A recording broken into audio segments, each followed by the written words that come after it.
ممن آتاہ اللہ من لدنہ علم. میں نے بتایا تھا کہ اصول تفسیر کے اندر کہ کسی بھی شخص کو تفسیر کا حق تب ہوتا ہے جب علوم تفسیر اس کو 15 آتے ہوں. اس میں ایک علم لدنی بھی ہے، تو اس کے پاس علم لدنی بھی ہو. بہت سارے لوگ پوچھتے ہیں علم لدنی کیا ہے؟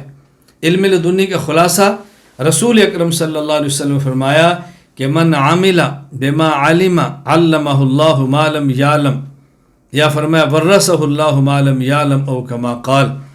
جو شخص اپنے علم پر عمل کرتا ہے اللہ اس کو وہ علوم بھی عطا فرماتے ہیں جو اس نے پڑھے نہیں ہوتے. یہ ہے علم لدنی.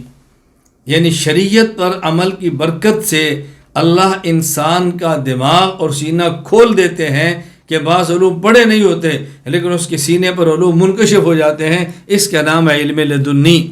خالص اللہ کی طرف سے ہے، جو پڑھنے سے تعلق نہیں رکھتا. بے علم لدنی.